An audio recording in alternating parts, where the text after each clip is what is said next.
Testing 1, 2 shit. Are you here? Hey. Hello. Hello. And we're live for the second time today. Well, you are for live for the second time today. In 3, 2, 1. Boom. Now drink that shit because you wanted to drink that shit. Hello, everybody. It is Thursday. It is evening or morning in some other places, and now we're doing the WoW wrap up. This is episode number 5. Can you believe it? Can you believe we come this It's been far? over a month. That's good. Yeah. That's the start of a good launch of a new project when it can go over the first month. And we have never been late. We have been always on time. That's how we do it. All right. So do we go through the whole? I'm kind of tired of going through all that shit again. You know what this is. I think it's fine. I think we can probably do that at the end while people get confused. But right now, there's been a bunch of stuff that has happened this week in WoW in just 2 days. A lot of big things that people have been asking for, people have been feedbacking, and we've been talking about, for instance, like Mythic Plus for like years. Oh, not to mention the whole, but when is Shaman getting a rework discussion can finally end and restart next week, I suppose. I'm happy like they chose this approach in communication where they're not quite ready to show you what they got yet, but at least they probably felt the community uproar, the Shaman community uproar. Well, it was about like, guys, listen, we have you, okay, it's coming, don't worry. I think everybody's like playing Shaman up and down. It's like, oh my god, finally. Well, we hope it's good. So far, I think. Yeah. Well, do we have any like missed the mark rework for any class? I think what they did like in this expansion rework, like post everything. I think it was pretty wins. The thing with that is because we could have talked about it initially with the first version of the Warlock reworks that were very, very sketchy, and then they turned out to be really good. Forgot about those. And now it feels like Warriors in that boat where it's really, really sketchy what they're trying to do, but it could still end up being good. I mean, we're speculating. And similar with the Hunter, was sketchy when it was releasing, and now it's looking like it's pretty good, particularly Survival.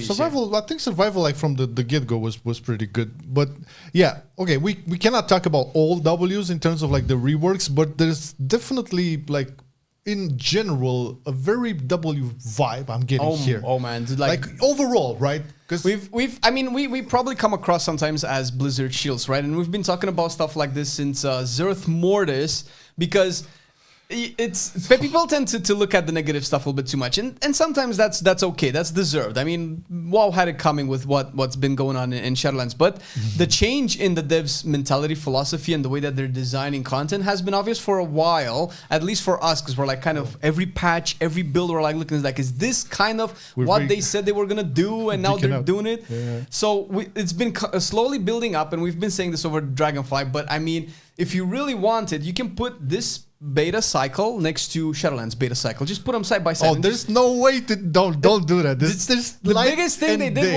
was unpruning back in Shadowlands beta. And that was such a shit. When Survival had kill shot and you needed a ranged weapon to shoot it, and like that's the level of the difference between the design now. I think that could be a really cool topic of discussion, like how the development went during Shadowlands. But I feel like today, yes, there's. Let me tell you something. I believe the WoW community will never be satisfied regardless. 100% I feel like, no. I remember the times when we were like super criticized because we were overly negative about the game, when it was, at the end of the day, for us, it was fair criticism because we criticized the game a lot. But when it came back around to like get into the positives, and this was also in Shadowlands, because we this was also in BFA when we were like one of the few positive content creators there when everybody was dooming on BFA. Let's be fair. BFA for us was more about the class guides. We didn't like we had on cooldown series for sure, but we didn't really like. Yeah, but we were like super engaged in the story and kind of disappointed as well. But we still tried, and we were like the thing is we trashed the JPEG. Yeah, no, for sure. But that's the thing. We were fair all the time, but then we were like criticized that we were overly positive in Blizzard shields. Yeah, but then when we trashed you, we were like overly negative. Yeah. So this is like every time you're gonna see like be super objective and see Blizzard do something good with the game, there's always going to be people who like just don't like it. And I feel like a lot of these people aren't even like playing the game. Are we frozen? No. Check the freeze. No, we're good. All right. One thing I wanted to check before, because this was the intro. Fuck it. But always like the sound. Can folks in the chat confirm that the sound is okay, and the there's no desync delay between the video and the audio. Basically, is it crisp? Yeah. I mean, just make it an enjoyable experience, right? And just to set it straight, we're not going to go too much into like what people say in the chat. However, we have Arja on the problem right now. Is she's going to gather a couple of the comments, and we're going to answer all of them. At the end of the show, right? So you can throw in whatever questions or ideas you have there, and we're going to destroy them at the end. All right. But is the sound good? Can we have confirmation? sound is confirmed. We're all good. Thank you. We can always rely on our chat, both YouTube and Twitch. Yes. Love you guys and gals. Well, we've accustomed them with what I like to believe is good sound quality over the years. And hopefully, yeah. Whenever my voice squeaks because I'm a teenager in puberty, you guys will definitely let me know, as always, not shaking my self-confidence at all. Moving on. All right, moving on. So the general vibe for today, we're going to talk a lot about what the hell is happening overall with the War Within. Sure, we're going to go through a couple of news bits here and there. There's a bunch to talk about. But I feel like, talking again about the Mythic Plus affixes, I feel that shit has been like consumed. We talked about it yesterday, and after playing it today, I don't think anything changed in our opinions about the affixes. Yeah, but okay, we can touch on that for sure. I feel like now, after... When did Alpha drop? On the 14th of April. So the journey for War Within... Just when we came back from... 14, 15, 16 April. Well, that's the cue, right? So from that time up until today, I think we had weekly builds of the game, both alpha and beta, and always packed with changes. Always packed and packed with changes. And at this point, it feels that a lot of these changes that are coming in are based on what they hear from us, from you, from the people that play. Round it up, that's what it comes down to. I mean, we can talk about their initial view of some of the classes reworks, which were a little bit questionable, but then the community were like, well, listen, this is how we kind of would like to see it. And then they're like, well, okay, well, let's do it that way then. And I mean, I was like super surprised to see the level at which they're like, sure, we know they're listening and they're paying attention, but the level to which they're listening to, I think one of the best examples. Unprecedented. Yeah, it's like, I mean, personally, I have never seen, like, even with Dragonflight, when they were doing the whole Talon revamp and we were getting like all of those classes, all of those builds, so on, like we've had more done in 1 month of beta now than about like 2 or 3 months of Dragonflight beta. It's true. And in the Dragonflight beta, alpha and beta cycle, you still had that positive vibe that they were listening to feedback and were trying their best to do changes. I strongly believe for some of the changes that they didn't have the time up until the release and so on and so forth.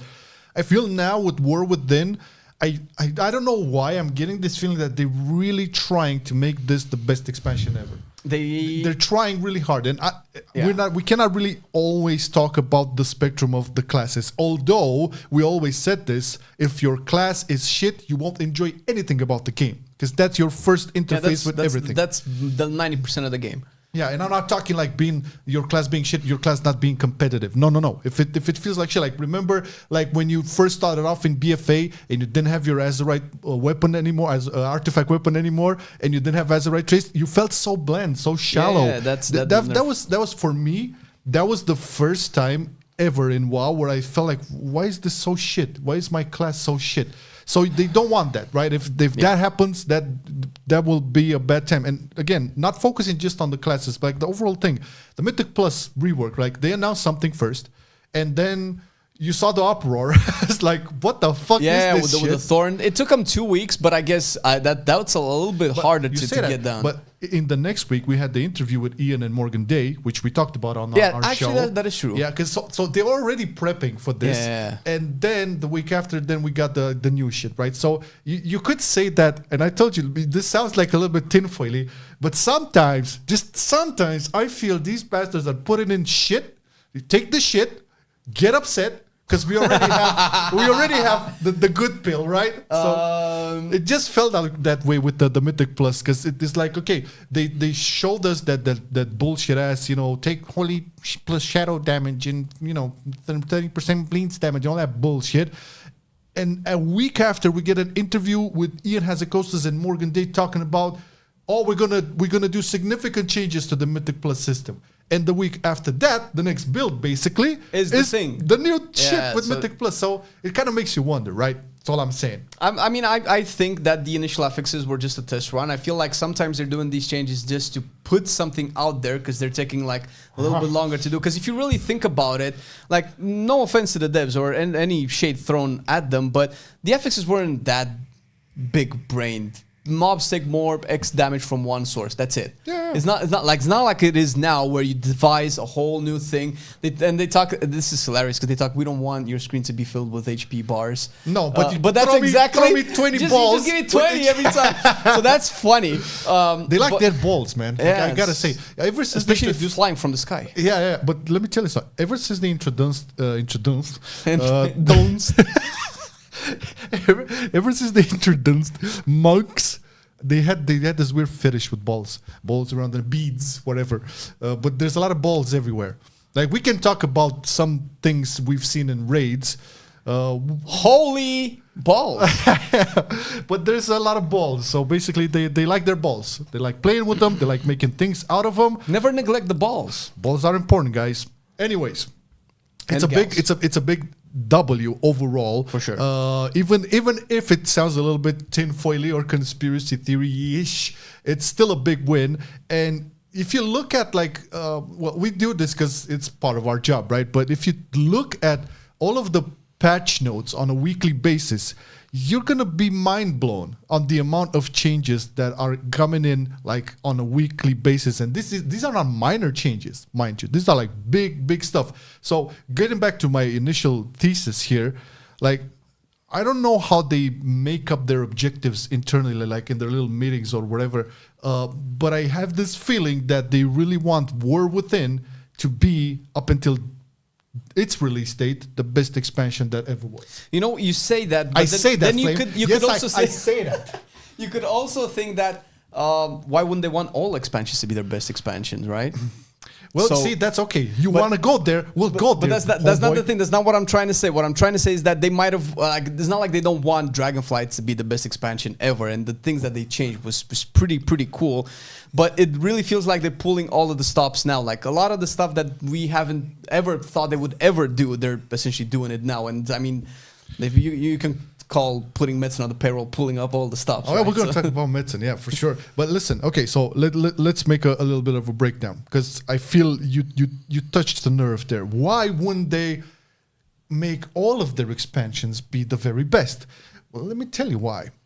Ever since BFA happened, because I believe Legion was the last expansion I felt they really tried their best to make it the best. And it became one of the best. But then BFA happened, and BFA started off quite promising. I mean, we can all remember The when premise was good, Yeah, we first saw the cinematic.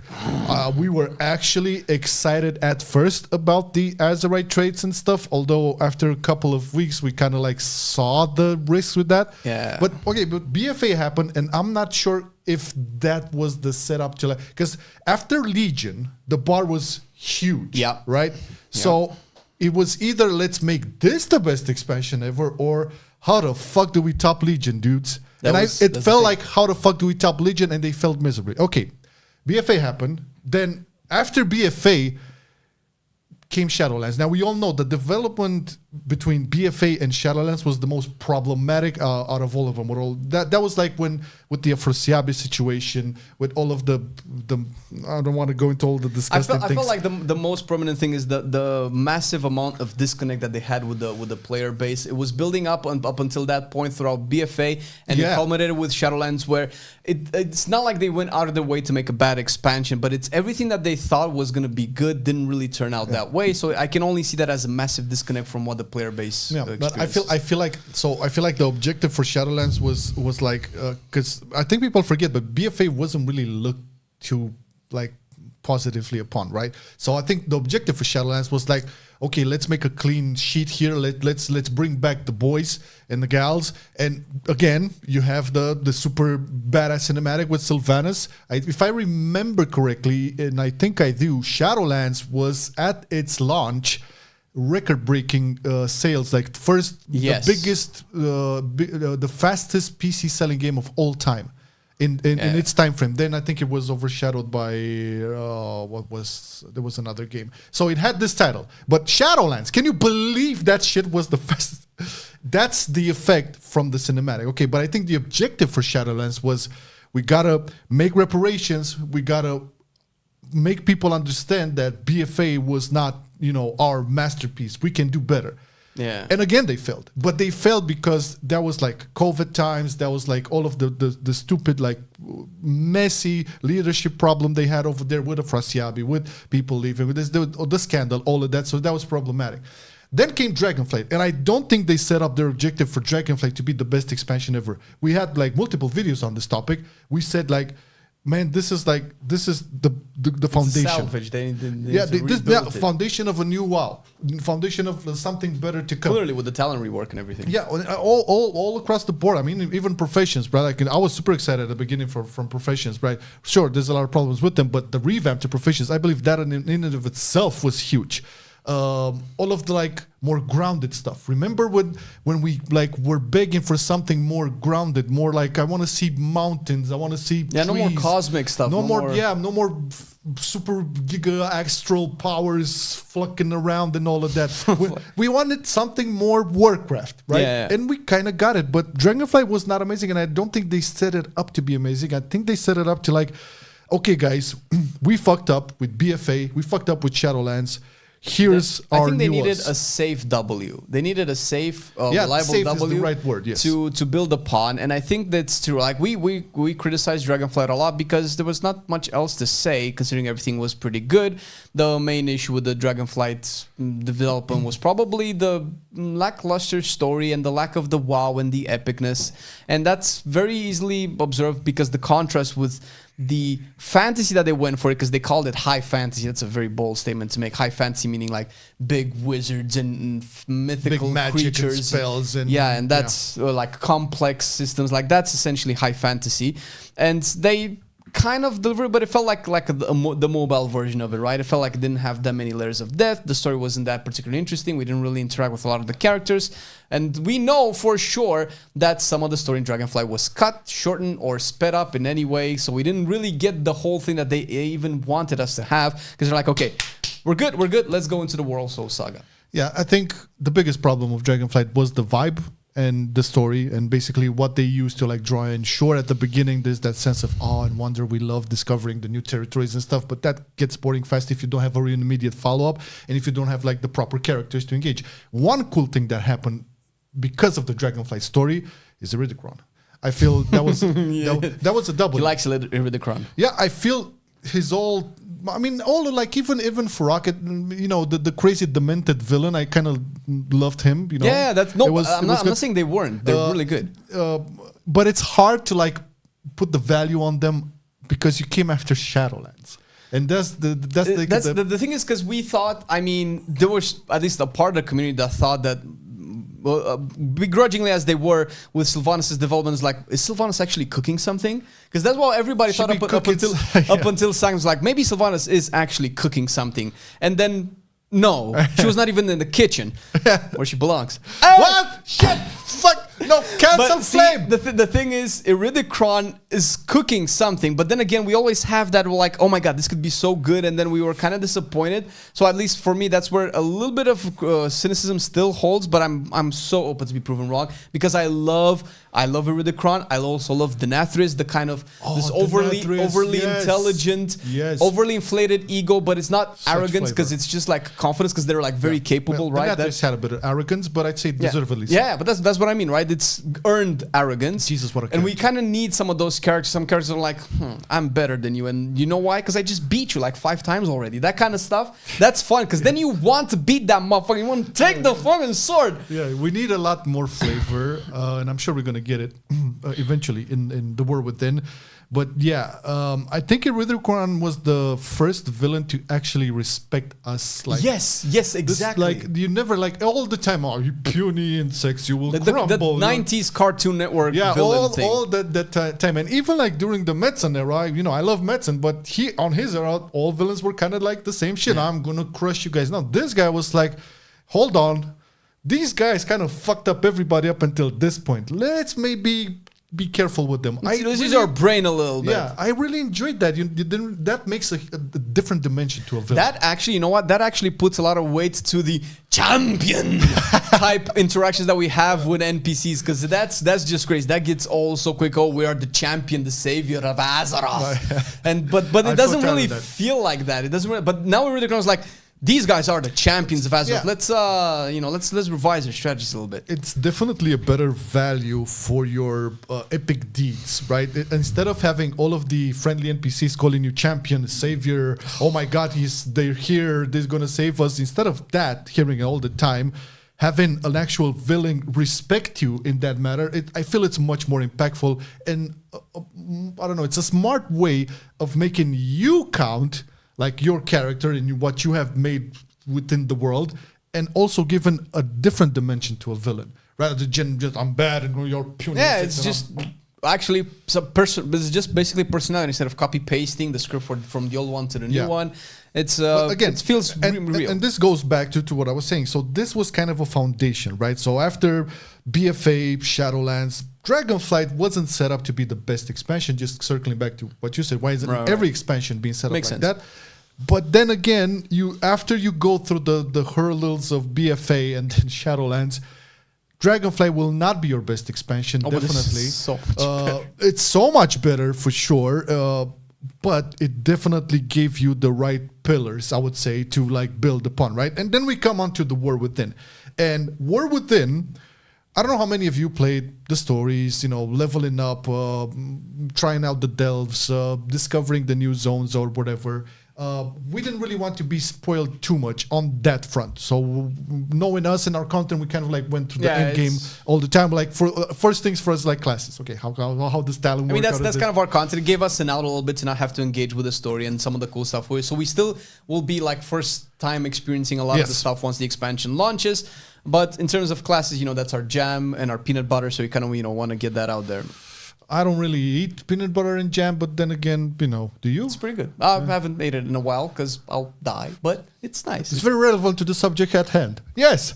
Speaking of the Dragonflight 2 War Within situation, now, as much as Dragonflight was like inhaling a lot of the feedback, the community was like throwing at it, now with the War Within, that inhale feels like it's being taken in by huge tubes. And this is why I feel this time around is not like, oh my God, we need to save, oh my God, we need to put a foundation. No. I think they have the foundation from Dragonflight, but now they have the bonus of Metzen and his idea of making this big ass story and actually creating a world. Yeah, and I'm hoping that a lot of the characters will interact with, even people who are not invested that much into the story. At the end of the day, you'll still have some sort of like tangential interaction with them, even if you don't care, and that could make or break some sort of like attachment. Well, that's the thing, because a lot of people just don't really care about the story as well. But it's clearly obvious that whenever the story is shit, even if you don't care that much, you're not that incentivized to play the game. And Metzen definitely had a lot of positive impacts in the game over the years. But one thing, because we can debate, I was like, was that story direction right? Was that the villain, that character that he created was okay? One thing that we can probably all agree is that Metzen can create a world, and that's probably one of the biggest roles that he had over the years, is actually fleshing out the world, which we've seen in the history of WoW with he has his misses and hits, but that's part of creating a world when you realize, okay, that didn't really fit, so we're gonna like do this instead. So we know that that's probably one of his major roles, and that's going to be felt through everything. And people, whether you engage with Mythic Plus, raiding, questing, delves, professions, or just farming rabbits in Hallowfall or whatever, you're still gonna feel it. And I think that's what's gonna bring a lot of people. Yeah. No, I think did you say farming hobbits? Rabbits. But listen, think what you want, okay? It could happen, but we're still World of Warcraft that is inspired by Tolkien. Yeah. So. Very true. I think Metzen will be the missing piece. It can be hit or miss. Again, I'm not like 100%. Oh yeah, for sure. Yeah. Seals. Nobody's perfect. Topic at hand here. Okay, them setting up for War Within to be the best expansion ever. is kind of real just because of the amounts of changes that they're having. Just because we're always focusing on the classes, in a lot of our content, and we're looking at the changes and dissect everything. This doesn't mean that there's not other changes going around, with everything that's happening, like with interface, with the maps, and a lot of like quality of life shit, which we didn't even cover, but they're happening. Yeah. They are there.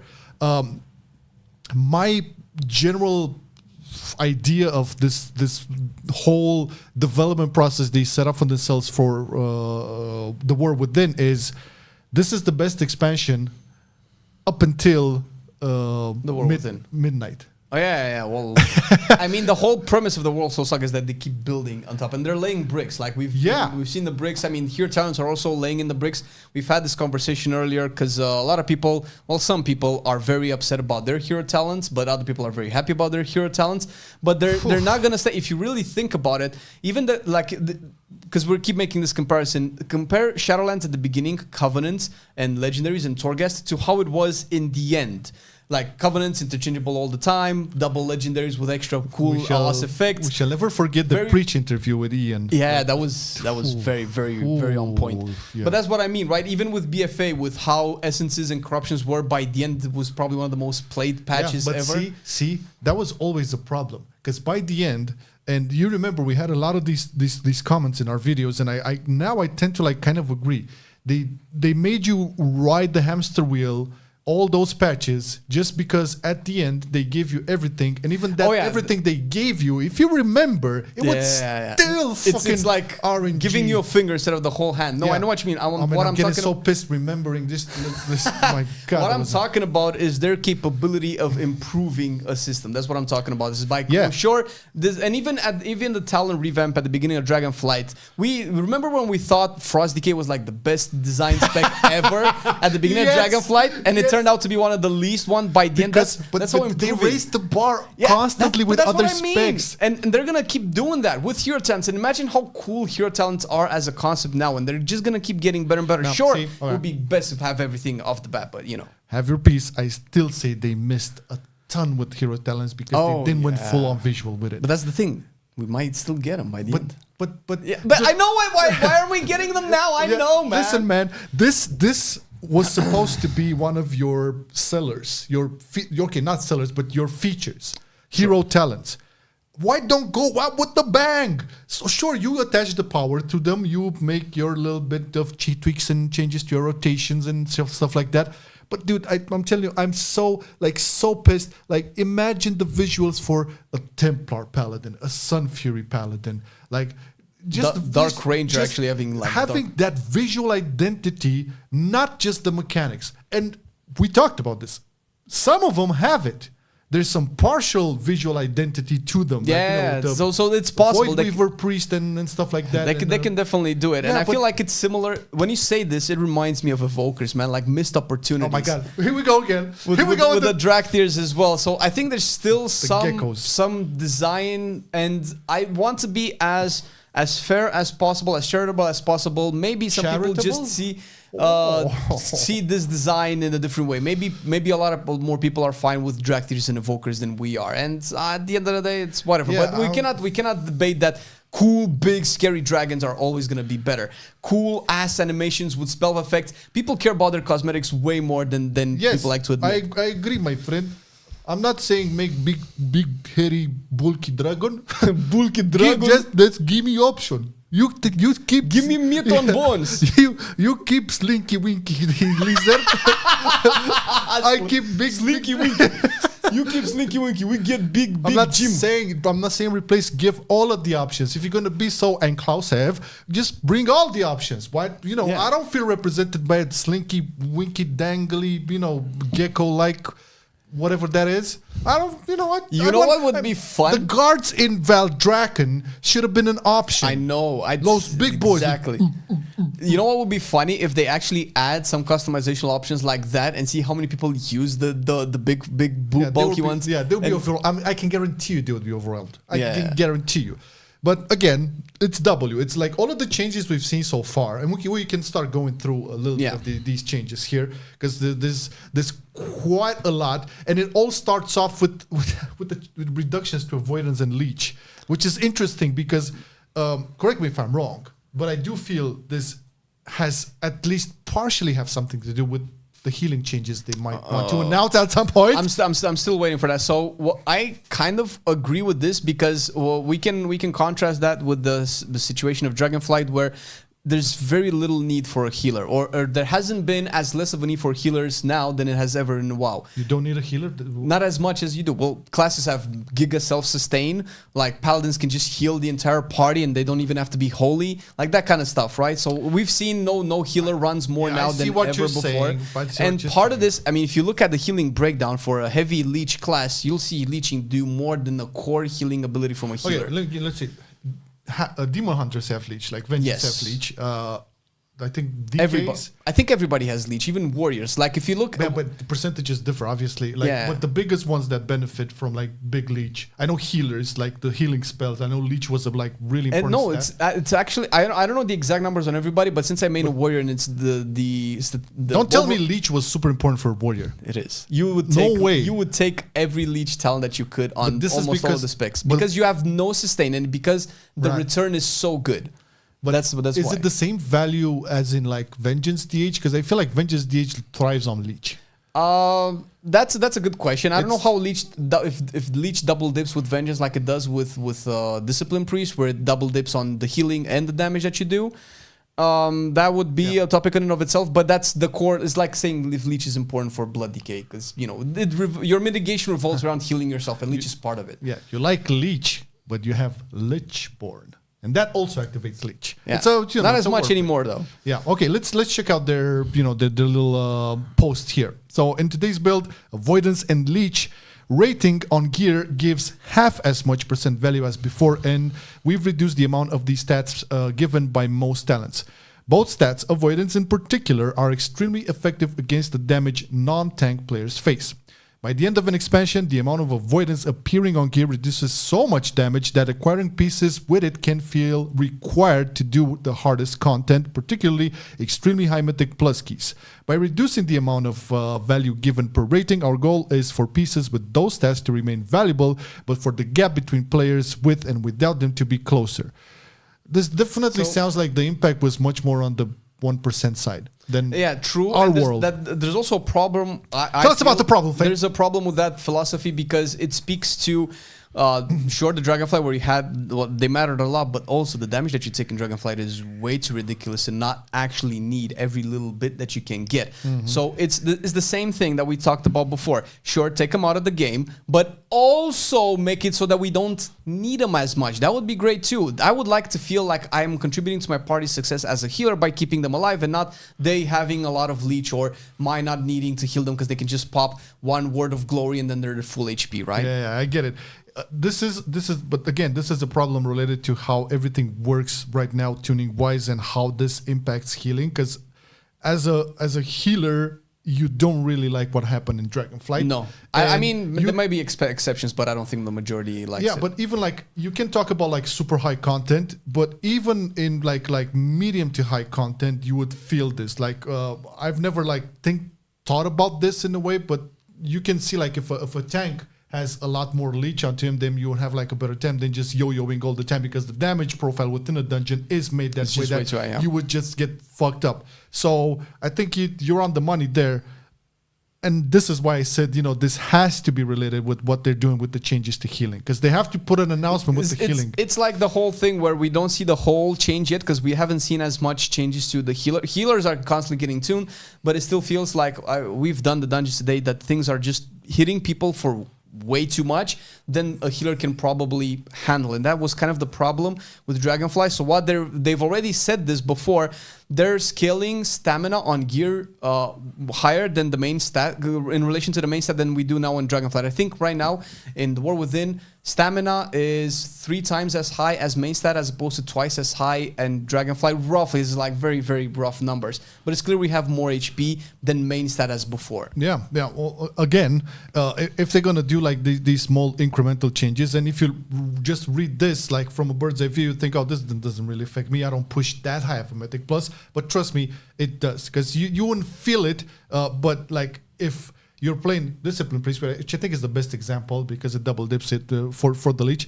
Like Discipline Priest would have gotten like super huge value out of it. However, that wouldn't negate the fact that you couldn't like be bothered to try to heal a plus 30, let's say, and have all of the damages yo-yoing and ping-ponging all over the place, regardless of how much leech you have. To the point where, yeah, I think it's safe for us to get back to a time where you would do a smart rotation to maintain your mana, but have like consistent healing, rather than being this, stressed out, always on the edge, like, oh my God, is it gonna happen? Is it gonna happen now?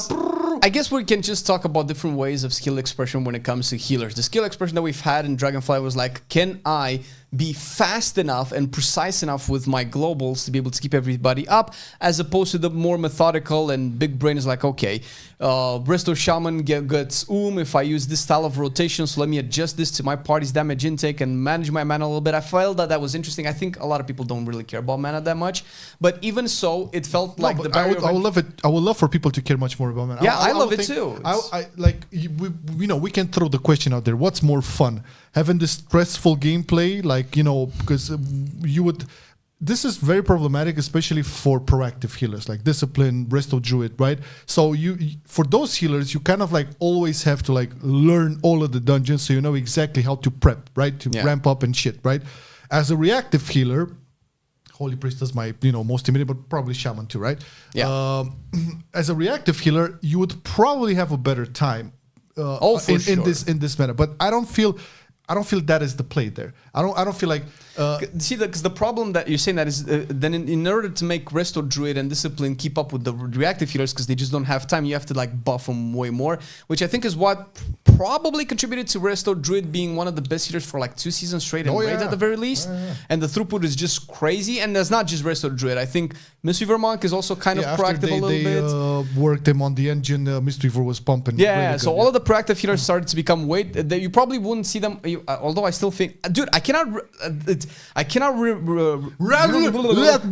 forget seeing J.B playing a Resto Druid in, I don't know what key it was last season, and he was doing 400 to 700 HPS in last season with Resto Druid. Man is crazy, but also just shows how much power is behind a Resto Druid that you don't really get to see. Yeah. But that's what happens when you tune the game for the high end. That's what I'm saying, man. I feel like this is it. If they want to go out with a bang, they should address this, and I feel like they should tone down like the damage profiles within dungeons, and that will reflect the way people would heal. Because as big of a pain as healing was in Dragonflight, I still love like the proactive healing, right?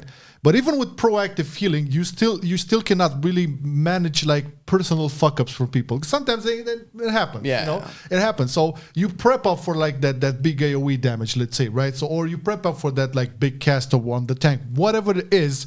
But because of certain specific affix, a melee gets booped into, I don't know, whatever mechanic, and you prepped everything for the AoE heal, but you couldn't really save the dude because the damage he took because of that one affix jumping him into a boop was too high. And as a Discipline Priest, for example, you don't really have like huge spot heals. Right? So your reaction would either be with a defensive, like, oh my God, my only shit would be like to throw pain suppression on him or something like that. Yeah. But I couldn't really top him. That's the thing, right? In order for me to top him, then I would need to start dealing damage and shit like that. And there's also the spells and, interrupts and it's a whole thing. It's a whole thing. So this is what I'm saying. You can still play your proactive type healer and enjoy it, but don't give all of those situations where, everybody's HP is a blood decay HP. Yeah, at some point that happens, man. And regardless how much prep work you do, same story with a reactive healer, right?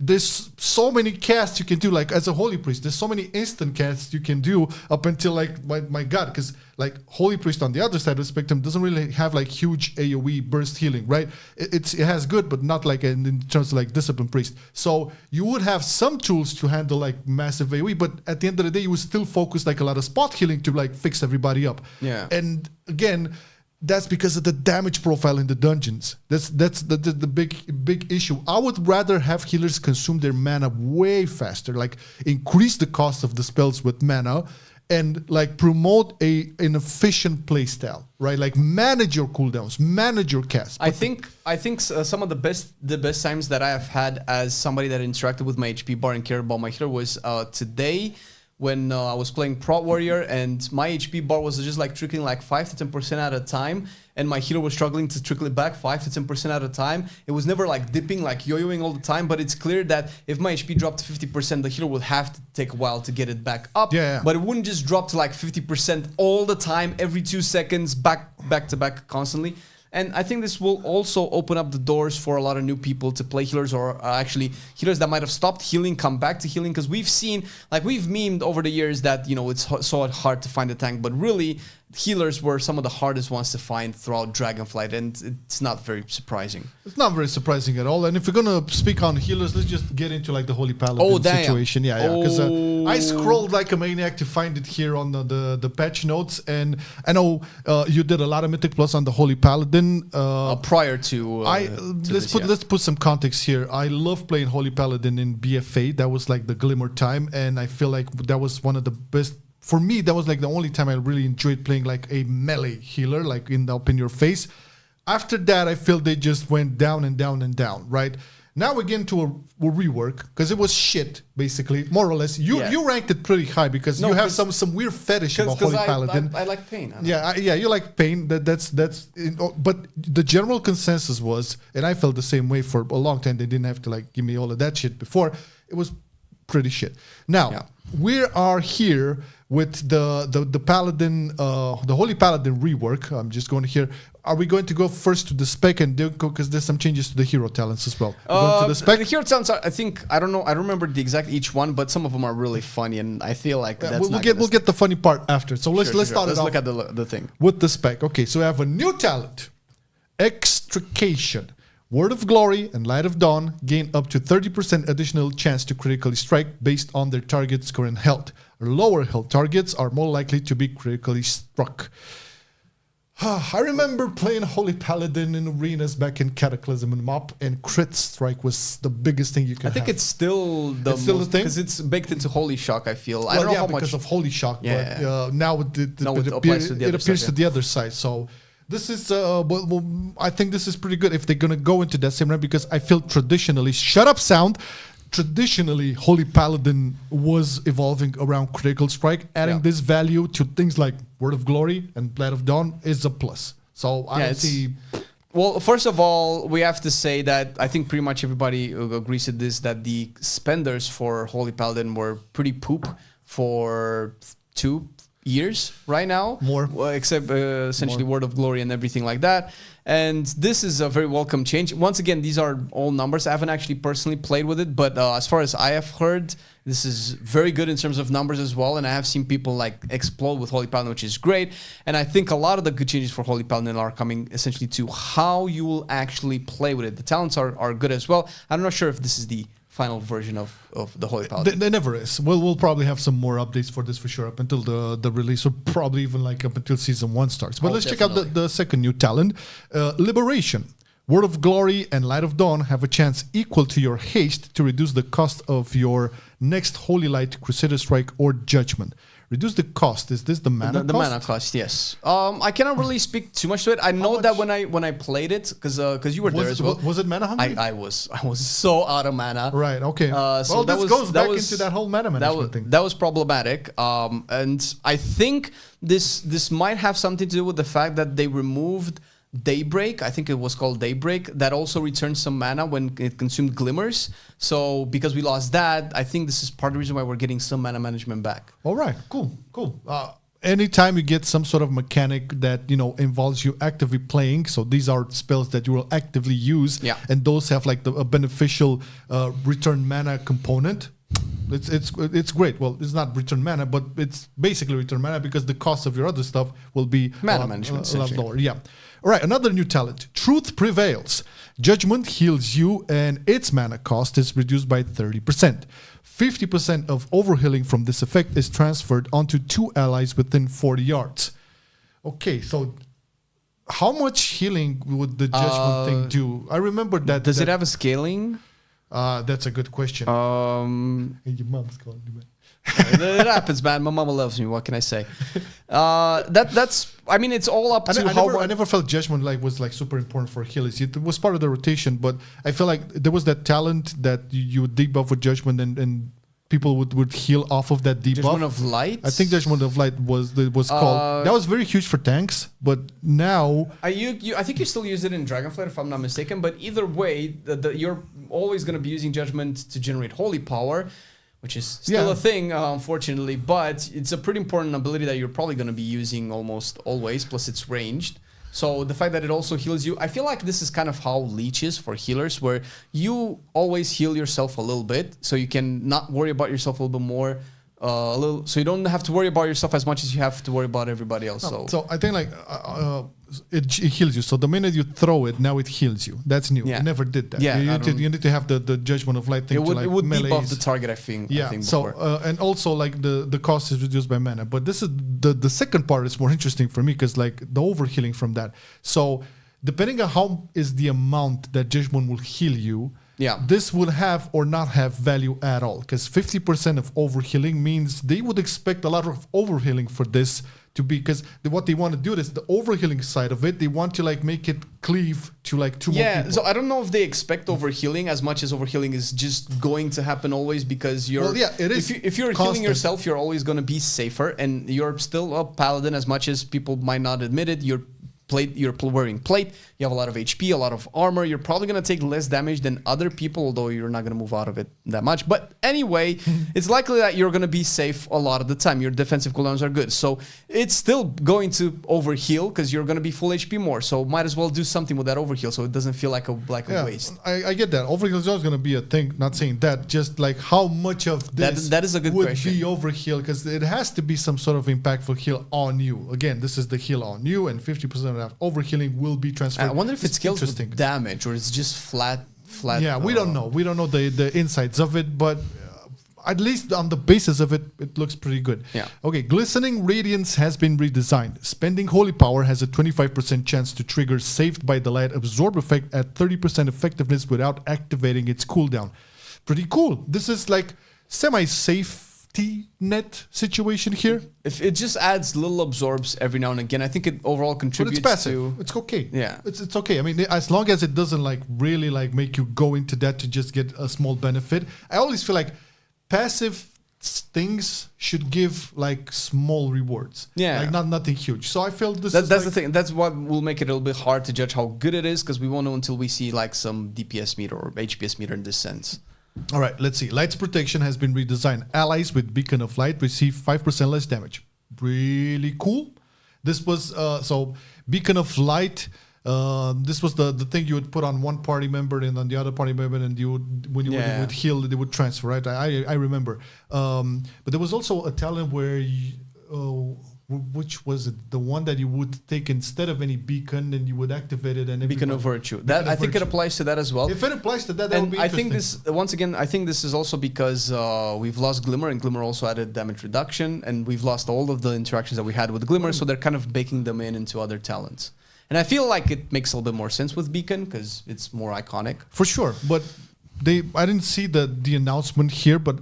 It's huge. We don't have Glimmer anymore, dude. Like we kind of like went through it. That Holy Paladins don't use Glimmer of Light anymore. They've put it at the end of the patch notes for Holy Paladin. But yeah, Glimmer has gone. Well, I don't think Glimmer would have had a future because every time Glimmer was really it was just nerfed. It was constantly being nerfed ever since it was introduced. It was broken back in BFA when it became a Nazarite trait, and it was just constantly always nerfed. I don't know if it just scaled way too highly with the Paladin playstyle. It promoted a playstyle that was very unpleasant for a lot of people. You just had to be always in melee, always Crusader striking, always Holy Shocking.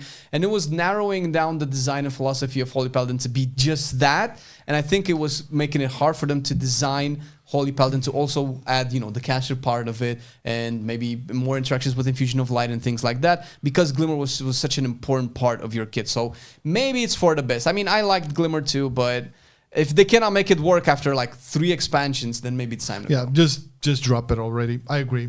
Although I loved Glimmer. I loved it in BFA. When they introduced that, I felt like, oh my god. Oh, it was so fun. It was broken, but it was hella fun to play. All right, let's see on the other redesign. Overflowing Light has been redesigned. 15% of Holy Shock's overhealing is converted into an Absorb Shield. Again with the Absorb. I'm getting some Wrath of the Lich King Discipline vibes here. Ooh. The shield amount cannot exceed 10% of your max health. Okay, so it's small. So we have one Absorb from the previous redesign, and we have another Absorb here. It's also interesting. I'm not a main healer, though I did heal Mythic Vault for the first time ever, so I cannot really speak too much about this concept, but as my short experience as a healer, I didn't particularly like overhealing, and I never liked mechanics revolving around overhealing, because you don't want to... We're always going to have overhealing. Yeah, but then this talent feels like you're not playing as efficient as possible, so we're just going to give you an out. This is what these types of mechanics feel like. I feel like this is like a noob protection. Maybe it's no matter what you do, if you play perfectly, you still have a lot of overhealing, so might as well give value to it. Or it could be that we just want to fix bad play. I mean, this is what it sounds like. We still have to test it and see like proper tuning, but that's how I see overhealing. So I don't know, because it's 15% of overhealing. Like usually standard overhealing is around 10 to 30%. And this goes back to the first part. It's like, dude, how much overhealing would that judgment thing do in order to have this value? Now we're looking at 50% overhealing. So they are expecting a lot of overhealing from Holy Paladins, I feel. We'll see how that turns out and how it turns out. So far on Mythic Plus, you cannot really tell anything. Another redesign, Rising Sunlight. This has been redesigned. After casting Avenging Wrath, your next 2 Holy Shocks cast 2 additional times. Oh my god, this would have been so clever. Yeah, but it was because this was the capstone for Daybreak that would consume the Glimmer, and then you would Divine Toll, and your Divine Tolls would hit very hard. Yeah. And because we lost that interactions, they once again baked it into, I guess, Avenging Wrath now. And so it's on Divine Toll still. Yeah, Divine. After casting Divine Toll, your next 2 Holy Shocks cast 2 additional times. So yeah, you basically get like a lot of Holy Shocks all around. It's pretty cool. Basically, and again, I'm sad to see Glimmer go, but yeah. Glorious Dawn has been redesigned. Holy Shock has a 12% chance to refund a charge when cast, and its healing is increased by 10%. I cannot remember what the first version for this was. I don't remember. Probably in terms of like the numbers, because this sounds very familiar. So this is a new interactions. I don't think Holy Shock had any RNG tied to its refunding a charge. I don't think that was a thing, although I might be just a bad it's good. Paladin. It's good. Like, and this was like you played a lot, so I was about to throw this question. Like after this, we have Glimmer of Light gone, Daybreak gone. Can we hope for 2 types of viable playstyles for Holy Paladin? Can we have the melee Holy Paladin, but can we also go for the the problem with the previous design, and something that even though I liked it because it was crazy, but it was definitely a problem, was that they tried to make both work, and you had to play both, and it was very bad. No, that was stupid. No. Because you had to play, you have to consume your infusions of light, but also maintain Glimmer, and also had about 6 healing cooldowns that you had to go through. It was a lot. So we've lost a bunch of that, and we're kind of changing how since you don't have Glimmer anymore. But Holy Shock is also strong. It depends. It depends on how they're shifting away or shifting the throughput of certain spenders. Because I would love to have that dichotomy of caster or melee, which I think Mistweaver tried to accomplish and kind of realized throughout Dragonflight. I think in raids you would play more caster heavy, while in Mythic Plus you'd play a more melee heavy. And I think that being able to choose between the two is important. It's not quite there with Mistweaver, but it's much further ahead than it is for Holy Paladin, so maybe there's hope. But is it like, because you mentioned the Mistweaver situation, Do you think it's much more difficult for them to actually make this happen as opposed to, because for DPS you can have it's harder for Holy Paladin, I feel, because the mastery still is range dependent, so you kind of have to be close to melee. Why the fuck they didn't change the mastery? Like just make it different. Because I remember in that thing with the range shit. That's been like. I mean, wait a minute. Is it forever. still the same? I don't remember. If it's maybe they've changed it, but either way, you have like a whole Light of Dawn, which is kind of like a melee ability. It shoots in a cone in front of you, so even that is it's not as reliable as, let's say, Serenity for Holy Priest. Yeah, it's not for sure.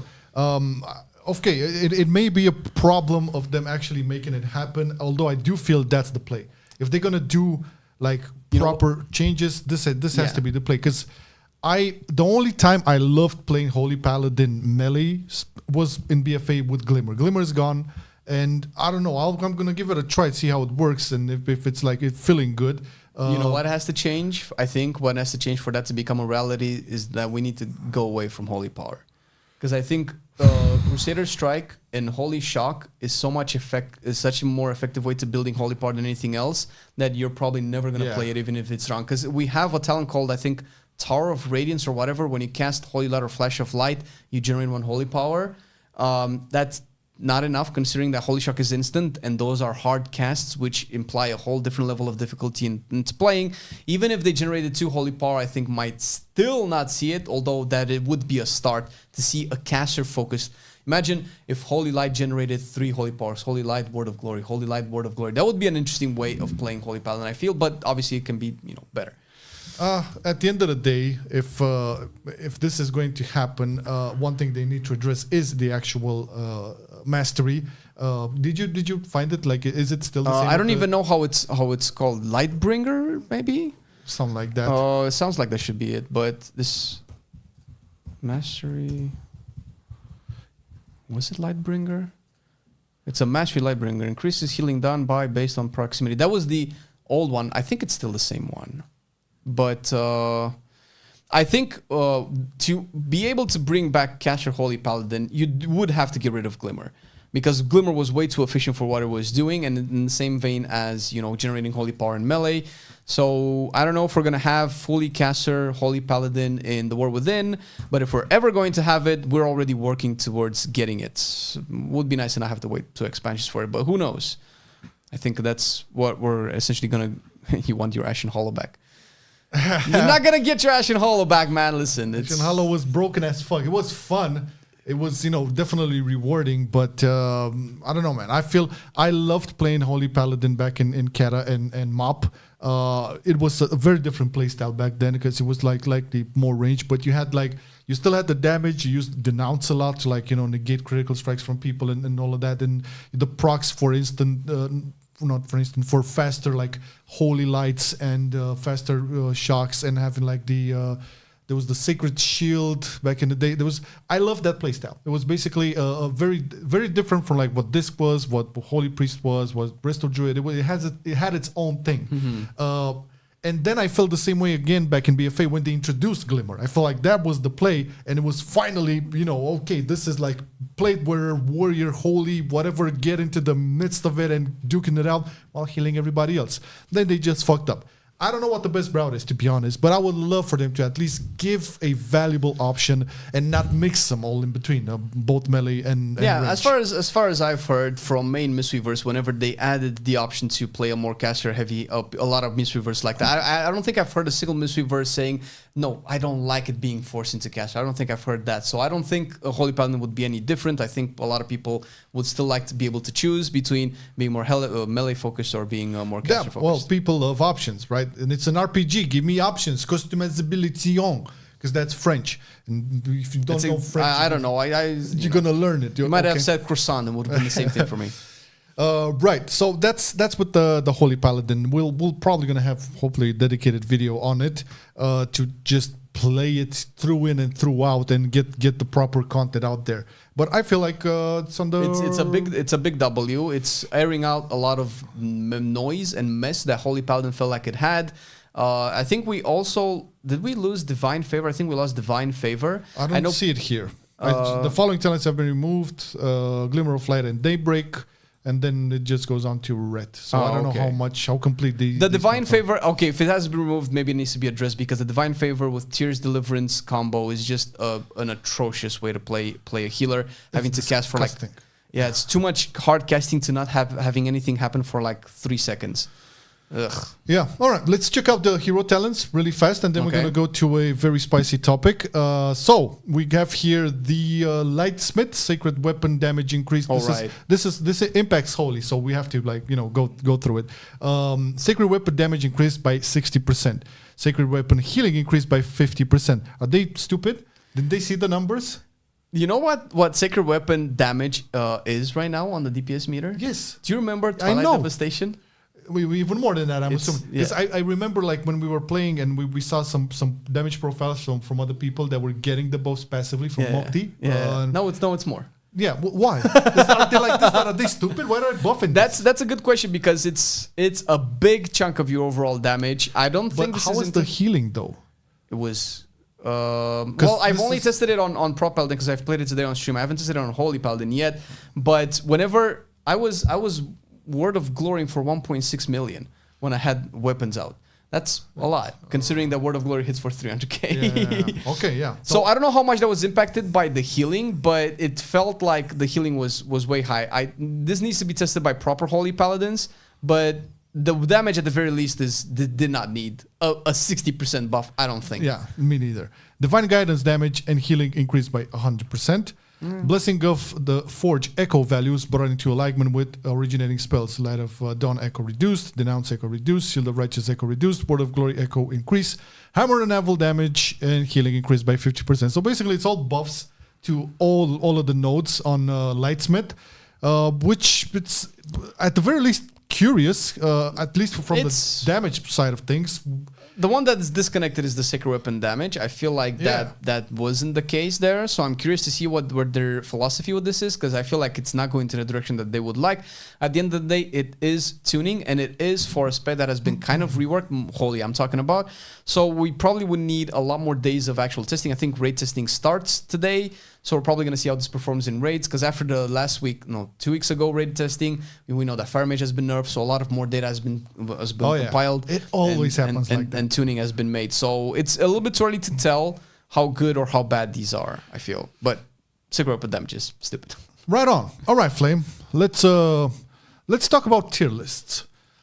And okay. And specifically our tier lists and why people make tier lists, and how we make our tier lists, and why some certain people have problems with tier lists, why some other people enjoy tier lists.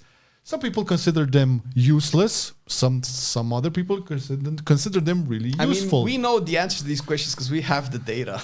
Yeah. we have the information. So when we talk about tier lists, right? One of like the biggest things we can talk about is like, sure, we're content creators. Yeah. We make tier lists because, for one thing, we know our audience, a lot of our audience wants that and expects that from us. So we cannot really be, not too, not leaning too much into what people say. But even more than what people say, we see the data. We see like whenever we do a video on whichever topic, it's doing fine. But whenever there's a tier list out, our audience goes like after a point we kind of that. have to like go with we've had this conversation on stream as well.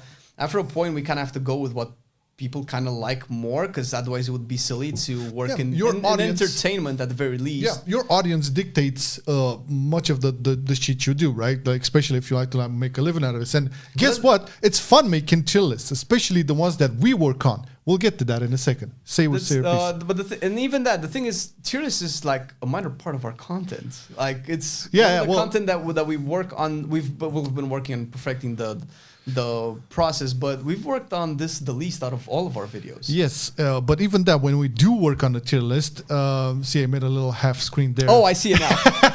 Just to point it out. When we do work on tier lists, there's actually a lot of work and research involved in them. Now, there's there's more types of tier lists that we do, but in general, whenever we have seasons out, we do the meta tier lists, right? All the time, the meta tier list. Now, Flame can go into a lot more detail here, but I can tell you, like, because I mostly go into them on the edit side of things and just make sure that they look pretty and, you know, cut his babbles and shit. But I know the amount of time he takes to like prep everything he's about to talk about, and it's no short of 2 hours at the very minimum, especially when we're doing like a big DPS one.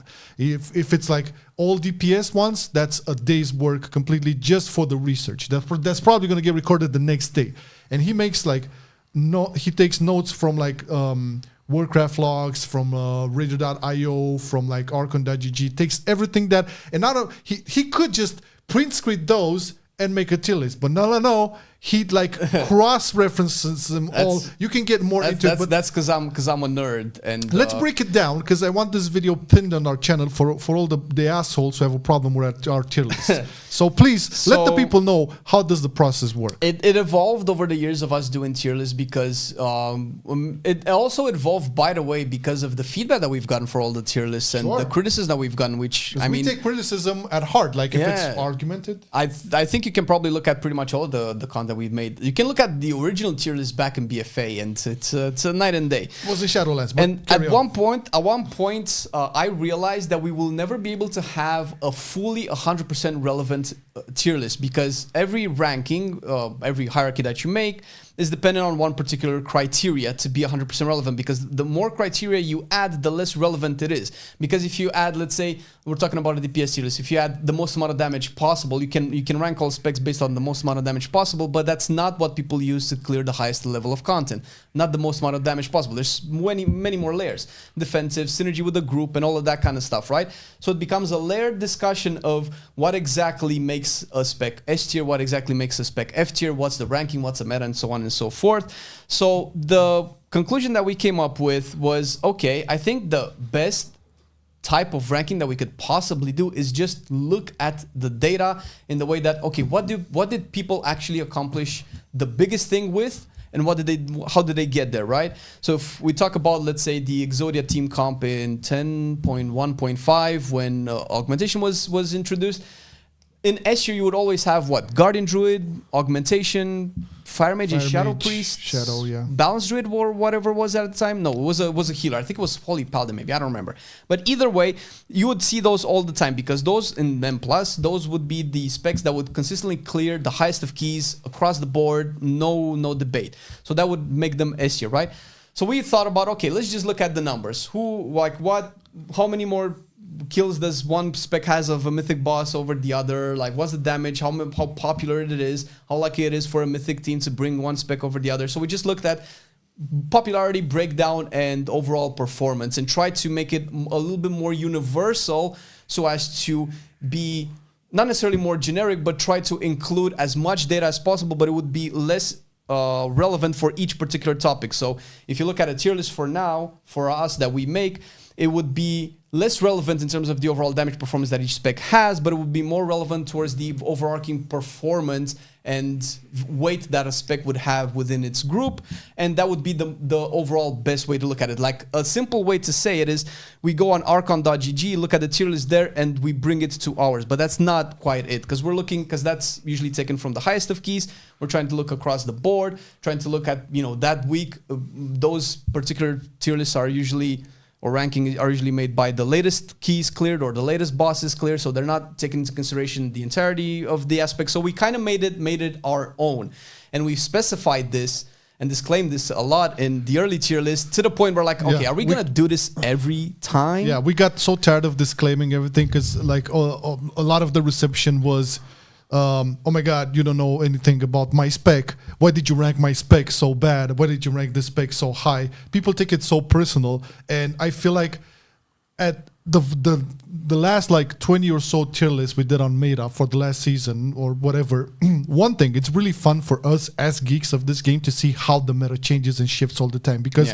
you have tuning, you have buffs and nerfs, you have people getting gear, you have people trying different gear. For us, it's very interesting to see that and rank it. So it's really fun as geeks for us. And apart from that, we also make like the highest effort to show the most objective data on the screen, so you can see why the decision was to rank BM Hunter in B tier and not Vengeance, and Havoc? not Havoc, no, Fire Mage or whatever, another range DPS in S tier. So we even show the data, and you still get reactions of, you don't know what you're talking about. You placed it wrong. But, at the end of the day, we're not placing it by ourselves wrong. It's like, okay, this is the data that we're looking at. Judging by this data, this is how the ranking is made. And for us, it's interesting because this is another topic of contention. Why do you do tier lists every week? Because when the season starts, it's really cool to see how it evolves. Again, for us as geeks of this game. And it appears that for many other people is something interesting to see. Sure, a lot of folks watch these tier lists and say, oh my God, I'm gonna play this because Flame ranked it S tier or whatever. I know there's people like that. Yeah. But listen, we cannot control that. That's the same thing that, you would go into like... it's like blaming McDonald's for having shitty hamburgers. Like, you're the one buying the hamburgers at the end. For us, it's like the most intriguing and most fun part is actually seeing how it evolves. And I feel like Flame got to such an efficient way of like pulling out all the data and looking at it. And it's so cool to see because you don't see major shifts in the meta, but you do see them. Now, when the season starts, up until like the first month, you constantly see changes. You constantly see shit. After a month, some of the top teams, if it's not like rating or whatever, start experimenting either with comms or with different types of gear or whatever. So that's really cool to see as well. And from out of that, different cool situations occur and you rank specs differently. Same situation in the rating tier list and so on and so forth. Now, there's the folks that like accuse us that we're misinforming because of this tier list. In the past, we were accused of misinforming people through the guides. Oddly enough, now we're getting accused of misinforming people because of the tier lists. I don't remember when was tier list an educational content, or I think like there's maybe 2 or 3 tier lists out of 100 in the last year or so where we mentioned play what you love, play the spec that you feel most comfortable with. This is all about the super high-end players or whatever. This is all interesting to see and how it evolves as a meta. It doesn't have to be your decision of playing this or the other.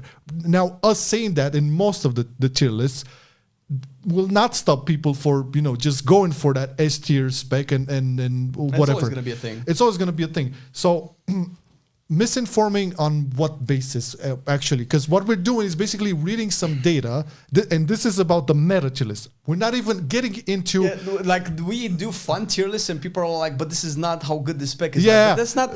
Because there's also the thing that people just skip to the end and look at the ranking, and they just assume the context of the entire tier list. And even if we took the time to like explain, like, this is why we ranked this up, it doesn't matter because a lot of people are just going to skip past that and not actually watch the whole tier list. So it's never... And we've realized that years ago, it's never going to be able to actually put the whole picture out, and it's fine. At the end of the day, if people enjoy it, we do it because people enjoy it, and we like to, look at the numbers as well for ourselves. And I think another issue is that people look at the tiers of the tier list and they assign value to each based on their own. They're always going to do that. Their own experience, and that's where the disagreement comes from. So here's the story of that, because we try to kind of match the way that we see each tier to how the community sees it. But at the end of the day, I think it was when some of the seasons where specs were like surprisingly well balanced, where we just had S, A, and B tiers, and every spec just like crammed into like a couple of tiers because they were very well balanced. And I figured that was just boring.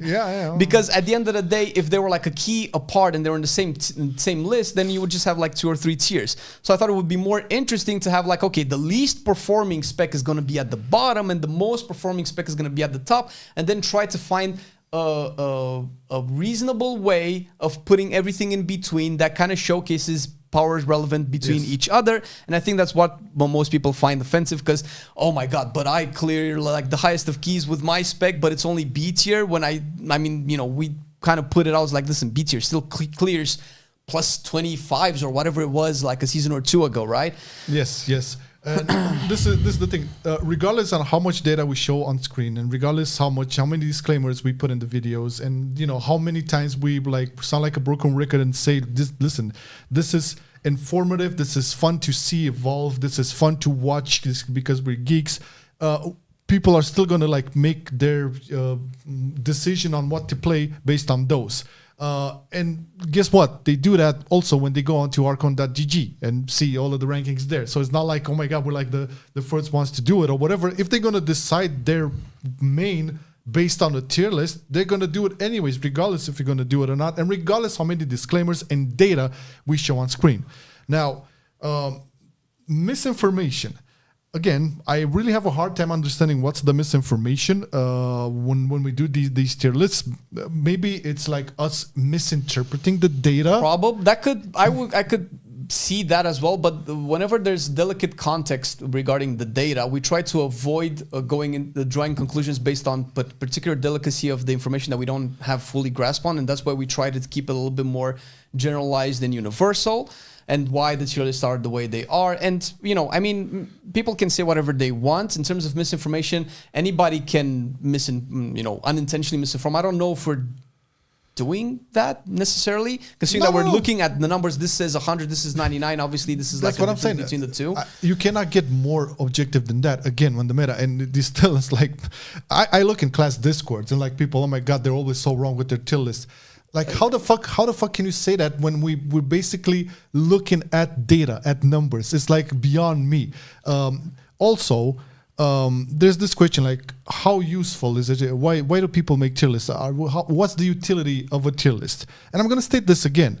For us as players and geeks of WoW, we like to look at the numbers. We like to see how the highest players perform and how this meta is shifting and changing. This monster is evolving. We love that. And we put that into our content because we love that. Now, it's very, very good for us that the biggest majority of people watching WoW content on YouTube also loves that. We cannot control people wanting to make a decision on their mains or alts, whatever, based on those, but that's not our purpose. We do those tier lists, but there are about mains and alts, and we specify why we want to main that and why we want to alt that, and people who are familiar with our content know that stuff, and we do actual tier lists for mains and alts. But that's very different. We're talking about the meta tier list, now the seasonal changes and all of that. Useful? Yes, they are very useful because I don't know many other content creators out there actually, there are probably a few, I'm not going to like disregard it, but just going through the data, analyzing the evolution of any given season, both in Mythic Plus and in raids, and, giving a report. I feel that's a really cool thing for us who are interested in it. And if it vibes with more people out there, it's all for the better. They do tier lists because it's a lot of money. They need that money. They need those clicks. They need that YouTube revenue. Yeah, that's a big one. That's the viewer that I feel like that's the viewer that never actually did any type of content creations. Or the Theorycrafter, because I know there's a lot of Theorycrafters in the class discourse who accuse that. It's also that. But you know what's funny? I think we've had way more videos that surpassed your list in the last couple of weeks with topics totally separate from that as well. Well, it's fine. Listen, we're always going to have like a lot of topics. We want to make this like clear out, and we're not going to stop doing tier lists because again, this is something we love to do, and we've been doing it for like 4 years now. And it has become BFA maybe. It was pretty much the launch of Shadowlands. It was there. Yeah, we didn't do a tier list for BFA, but regardless. Getting back to it. So that's the meta. Now, when we do these tier lists regarding hero talents and reworks, class designs and stuff. Yeah, and we talk about and we rank these based on very subjectively. So there's not meta, but it's not. Sometimes it's numbers because you do look at details, but that's not the deciding factor. The deciding factor, and I think Flame has put that out in all of them, is like how good these classes are redesigned. How good are their hero talents interacting with this redesign? And since we have the tier set bonuses, how do all these three interact with each other and make for a better experience? That's the ranking. Now, even on those, we get accused of misinformation. How the fuck, like how does that work? Where we basically, it's very subjective, right? And it's based on what we feel it's a very cool design, and what Blizzard did in terms of like all of the little jobs they had, or the little check marks they had to do to make a class work and give you a good experience overall. Yes, there's also the damage component there, but that's not the biggest factor. I don't think we've made anything related to anything performance-wise for the War Within. No, not at all. But you couldn't really do that. Although we could have looked at logs and stuff and make something out of it. We could have ranked Fire Mage S tier for like 2 weeks straight. Yeah. And then just everything else into C and lower. Yeah. So again, like if we find something really cool, well, specifically Flame here, but we kind of like discuss a lot, like outside of recording and stuff at the office. We talk a lot about the reworks and did you try that spec? Did you see what they did with that and all of that? We bounce a lot of the ideas and we kind of like fall into place on the same thing. So even if it's him like in front of you, like doing the tier list, it's basically the kind of like the same idea with what I would say, right? It's very weird to hear people saying that we misinform on those tier lists when it's clearly something that we subjectively look at, and a lot of people also vibe with that. Like, can you accept the fact that, you know, not everybody wants to play like super optimally mathematically, and some people just want to play, you know, casual Joe? We accept those as well. Enjoy a video game. Yeah, and like some people are actually interested on if that class is working good. That was like all of our War Within tier list so far, just based on what happened. And we also did a lot of that content for the beginning of Dragonflight as well. Like whenever the class got reworked, we went into it and, you know, this is how it feels. Because at the end of the day, it's a gamer's perspective, right? We're all gamers here, and interacting with a good game is what keeping us playing that particular game. And how fun is like when you log in and you play your stuff, whether you do a dungeon or a raid, and you pick your talents, whether you copy a build online from a guide or just figure out your own, how much fun are you actually having enjoying or playing that game? Because we know there are a lot of people who don't copy paste builds. They just pick, oh, this sounds great, because we're inspecting talents when we do keys, and you know, it's at the end of the day, it's like if you enjoy it, you enjoy it. But all of that is just pure subjective, and we mentioned that as well. And it's all from the perspective like, dude, does this look like a good game to play? And that's usually what ranks or what decides the ranking of all of it. Especially on the tier list for the War Within, because it was nothing data driven.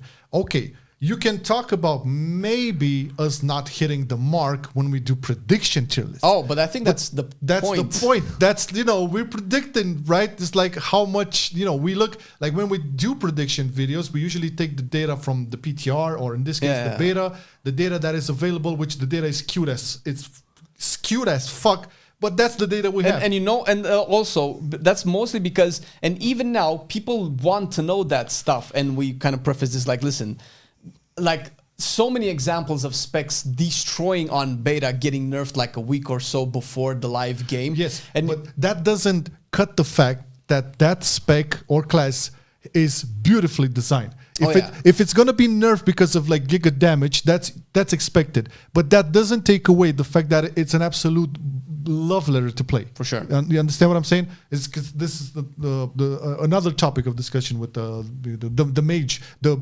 10 million mage videos we did, which there are actually three videos in 2 months. But this has never happened, and I think that speaks volumes to how good the mage is designed right now. It was Fire Mage, and now people are just liking Arcane as well, so it's all W's there. Yeah. Well, another thing here, right? So when we did class guides, and when we do class guides, we usually make sure that the information there is correct, or used to, because we don't do class guides anymore, right? Sometimes when we did some tier lists, I believe we talked with a lot of people from the class discords as well, you know, Theorycrafters and all of that, you know, consulted with them. So we always tried to involve those people, you know, in this, so we have proper information there. I don't know how many of you know, we also had a podcast called MoCast, where we basically had like all of the Theorycrafters from the class discourse that answered us in a podcast discussing specs, you know, the evolution of specs, future and whatnot. So we gave our flowers to these people all the time. We are in all of the class discords. We see what these motherfuckers are talking about us. We know.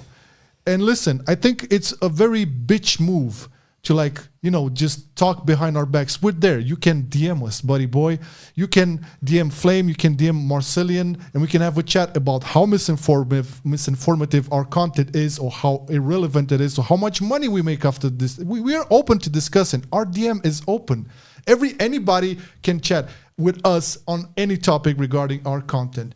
But I've seen some pretty harsh words given like pretty freely on both of us in these class discords, and like for some of the people that are doing theory crafting, we have the highest respect, and we worked with most of them. It's sad to see that people we worked with and basically validated some of the guides we did in the past are talking shit about the very guides they validated. So I don't understand how this goes. Yeah, this happened before, and it's not like everybody's that way. And whenever not everybody, but some of them. I'm just saying, man, listen, if you have something to say, we're not going to try to stop you. I'm all out for criticism and feedback. Just respect one thing. Well, two things. Have an argument and invite me or him to a discussion about it. Like, don't be a bitch and, go into a little corner and talk about us, not, thinking that we're not going to see it. We are everywhere. And if we're not there, we have a lot of people in our community who are like, hey guys, why are this and that Discord guys hating on you? It's like, what? But we had a good relationship with those guys. Well, what happened? Well, it appears that, they don't like an open discussion about topics. As I've said, they prefer to be in the little corner and criticize us without any argument. If you're going to have an argument, I'm all winning. Like, a lot of like the content we did was based on criticism and so-called negative feedback from our community. What do you mean? All of it? Yeah, all of the. We mailed it that because whenever there was a good, proper, logical argument, we went into that. We had examples of, because this all started with guides back in the day when we was like, okay, let's actually talk with the people who actually know the best, know all of this stuff, and we got feedback for. At the beginning, all of them. Over the years, they started to reply a little bit less and less, and it is what it is. That's fine.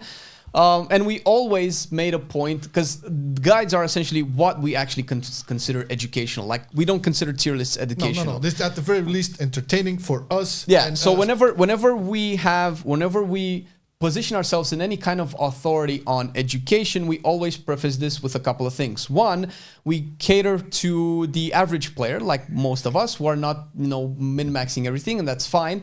And we source and reference and shout out, even when we don't have like direct collaboration with people, we source and reference like proper guides, advanced stuff, advanced information. Always. Every single one, we've sent people to the Discords. Like, listen, we try to do our best. Even if it was collaborator or not, we try to like, listen, that's where the information goes. Like, although information is free, we're not going to pretend that we made it up or that we figured it out or that we reinvented the wheel or anything like that. No, we got it from the same place that pretty much everybody else does. And if you want like advanced stuff, you can always find it there. We even recommend, like, if you really want to take your game to the next level, that's where you find proper info from the proper brains that do a lot of work for the community, which we always appreciate it, because I don't know if people like Theorycrafting and anything like that are getting paid outside of people who are writing for guides, but they're doing a lot of work from their own passion for the game, and that's very, very commendable. Yeah. So that's why it was a little bit surprising for us to kind of feel like, well, that was never our vibe. We never put anything out. We never like. No, so after this experience, because one thing we really hate, both of us, is not having the balls to like talk mano a mano. Just say, listen, dude, your content is bullshit, and here is why. Just say it. We had that happen, and we had to like either take down a couple of guides or redact them in some way. It was argumented, and it was, when that happened, it was very argumented, and there was reasoning behind it. It's like, yeah, we took the content down. And I feel like some of those Theorycrafters are some of the most open discussions that we've ever had and keep having to this day. Yeah. But just to the point, we had like the utmost respect for the Theorycrafters, and we went to so many lengths to like get them more out there, more. Some of them don't really want to be that visible, but they sure do care about the game and want to make sure that the information out there, in the content creation space is relevant, is correct. And again, we made like a whole different channel, a podcast with basically just inviting these guys and gals to having 2 or 3 hour long discussions about them specs. And you can see here, Windwalker, Preservation, Prot Warrior, Prot Paladin, Frost Decay, Unholy Decay, Warlock, Retribution. This is with all of the people, like the major people in those class discords and theory crafters, right? Hey, look, we had Frost Mage. Well, yeah, the Mage guys never replied for the podcast, but I remember we had OK Mage there. She made guides as well back then for this, right? So you can clearly see. Hey, Christmas special! Look at that. So we had, and all of this was in an effort to bring more like the work that these theory crafters do on the class discourse, right? So we had the utmost respect for them, right? We still have it, but not for all of them. And this is because talking shit about us and not addressing it directly. I can give some examples, but I think we'll leave it at that because there's no point in making. But we have some other theory crafters who, like, when we fuck up, and we do fuck up, and we accept we fuck up, but they get into our DMs and tell us, dude, you made this shit video. Here's why. This is how it should go, man. Let me know where I was. Let me know exactly what the mistake was, so I can do better. I mean, I like to treat people. I like to treat people that way. I expect the same thing, especially from people we worked with in the past. That's what really like got me a little bit angry, I would say, because we talked with these people before and collaborated on guides, and then we saw like them talking shit. And dude, why? We have a history of messages between us. Why don't you just say it, like? And be exact and specific about it. So the truth about these tier lists, like overall, is like there's never going to be an exact tier list, no matter who makes it, no matter which website you look for, because there's always going to be at least 2 or 3 elements that would be so much would have so much of an impact that you couldn't possibly rank it precisely. Unless you just have everything into A or B tier, and that's just boring. Yeah. Every week A, B tier, like nobody wants to see that. You will see some tier lists with a lot of like specs or whatever in the A tier or B tier or whatever, but we try to not make that happen and make some sort of differentiator between them and show it on screen and disclaim it, so it's not like this boring ass tier list. Sometimes that doesn't work, because like right now when we did the last one, I don't know which was it, healers or something, but there wasn't any C or D tier. I remember there's like, or maybe there was one C tier. Might have been a while. There was a lot of A tiers or whatever. And this is, again, we're looking at what happened with the hero talents and the reworks. Is nothing performance-wise, whatever. So if subjectively we feel those specs should belong into A tier due to how good Blizzard worked on them and made them feel, that's going to be it. It's not misinformative.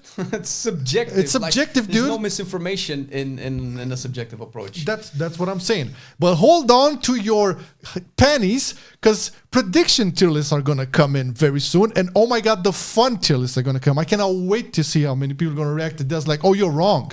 No shit. You shouldn't find that spec fun. You should find this other spec fun. Like, what the fuck? Yeah. All right. So I guess we're closing this topic. Once we're going to have this transform into a video and make a nice dedication to all the tier list haters out there. Maybe they understand how we make them, why we make them, and what's like the whole reasoning about it. Yeah.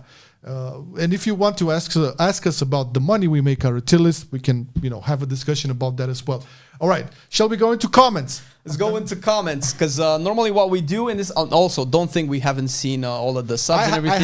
No, honest to God, I haven't seen, because I cannot see any comment here. Okay, thank you very much for all of the support, the primes, the resubs, the gifted community subs. We appreciate it, and the cheers with the bits. I see you, Dead Neck, over there. Dead Neck again, man. I remember him. What a beautiful name. Yeah. Are you still like this?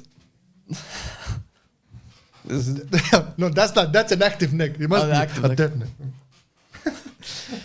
Since we normally say this at the beginning of the show, but we try to like stay on topic to get through what the talking points are for the day as fast as possible, to kind of concise the information. And then if you guys have like questions or Q&A or anything like that, we could just go over it at the end of the show. And I think we've had some help here with Arja. Ooh, there's quite a bit. Arja didn't. Yeah, she did some work. So if you have anything that you want to ask us regarding anything that happened in WoW, or in anything except our OnlyFans website, because that's not. What? Only tanks, man. Not only tanks. That's what I said. What Only did you tanks. hear? I don't know about that. All right, so let's see how do we take this. Just take him one at a time. I gotta get back to work, but please let me ask: is Fire Mage going to still be really good? Like recommend maining after the nerfs? So I think we've just covered topics like that. It's very hard to tell how good a spec will be after nerfs. I know people have legitimate concerns considering that we've done a bunch of Fire Mage content, where at the beginning of Dragonflight in raids it was very poor performing compared to all the other specs. In the high end. Yeah. Listen, play Mage. If you're not gonna be in top 100 guilds or pushing like the highest case possible, play your Fire Mage. It's a beautifully designed spec, and I doubt it's going to be at the bottom of the barrel in the content you're planning to play. I don't think if you're like in the top 100, top 50 pushing guilds, you're watching our tier list or whatever. And if you need the tier list, and if you're like in a cutting edge or Hall of Fame guild and you need a tier list to tell you what spec you do, you probably need to do a better job at researching your own spec.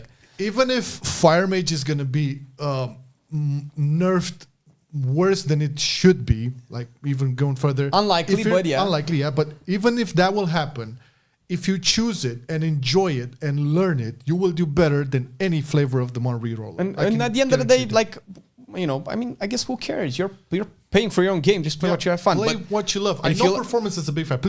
People want to see themselves in those It's details. fair. Listen, if you want to know Fire Mage, but we can probably include this in any other type of questions that go in this realm. If you want to know if a spec will perform well into the first season, you won't. The only thing that you can look at is after the season starts, because there have been nerfs and buffs even a week after the season, the patch launched, in this case the expansion launched, even and before after the season first raid, the first week after the raid started.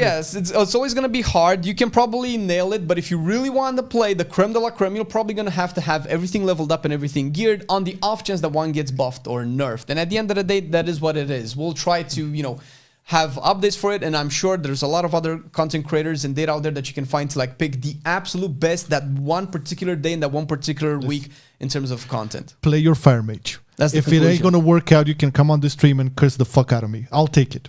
Play your Fire Mage. What is the Fitz says? What is the interface of this expansion in the plan of 3 expansion story? I have been really impressed with their agility in changing. Okay. Yeah. In terms of like the story. I'm not sure I understand the question correctly, the interface, but it's probably like the overarching thing. So I think War Within is going to start off slow. This is my feeling. It's going to start off slow. There's a lot of stuff happening. Yeah, so. They really, so in order to get a saga from the ground up, you really have to take it like really, really slow. So this is what's going to happen in War Within, I feel. Again, not being through the quests and everything, but I do believe that once 11.1 kicks off, that's when things will really pile up. So 11.0 is going to be setting up shop all over the place, and 11.1 will be, I think, like the epicness we're all waiting for. Their agility to change, I'm not sure if that's going to apply to the story. I think the story is already set in stone in the overarching theme.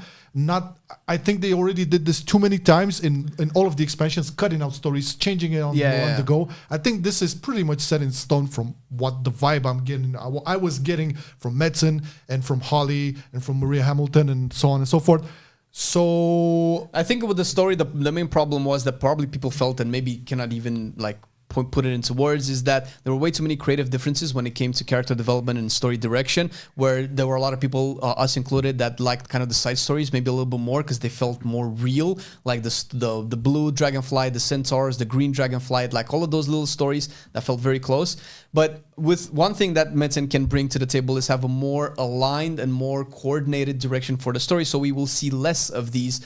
We just didn't have time to cover this character, or we're cutting that story short because it didn't really like. We were probably going to see a lot less of that. So it's still looking pretty good. Yeah, pretty much. Okay. All right. Beowulf says, no Holy Paladin got a rework, but what about Protection Paladin? Is looking strong and fun. Protection Paladin, I have played it in a bunch of iterations.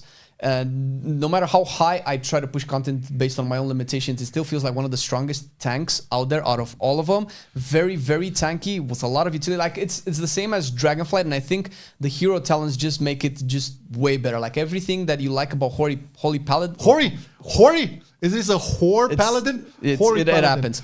But with Pro Paladin, like everything that Pro Paladin does well, the hero talents are just going to make it do a little bit better and doesn't take away from that. So if you're looking at, enjoying Pro Paladin, if you like the Dragonflight version, you're going to love the War Within even more. No, it retains all of its tools, and it's basically the Swiss Army knife of all tanks. So you're going to have everything there still, just a little bit better. Okay, Lucian says, sometimes the community makes a class or another to look like shit. So I guess community's painting classes to look like bad. Everyone is looking to play good comp, even in low keys. Therefore, if you love a class which is not part of the god comp, but it's a really good one, not being invited to keys makes you to not have fun and enjoy the game anymore. That's basically community perception. We've tried very hard to kind of destroy that ever since at least the beginning of Shadowlands, when we said, listen, just have fun, just don't look at this. This is just numbers. It's all in good numbers, but invite your ferals, invite your assassinations. All of that is fun, unless you're pushing like the high end. That's it. But at the end of the day, it's just... You cannot really control that. Yeah, we cannot control that. And it's such a toxic place. And it's a system, and it's a symptom of how the system is designed. And it will be ameliorated, but... We're to blame for that, because of the tier lists. Apparently, sure. But when it comes, I think the most restrictive one is Mythic Plus. Rating seems to have a little bit more flexibility when it comes to inviting people. But Mythic Plus, considering that you have so many restrictions into completing or being rewarded for your performance, it's always going to be a case. Whenever you have a timer that will drop your key and make you lose loot if you fail it, then people are going to be very picky with what they get into their group.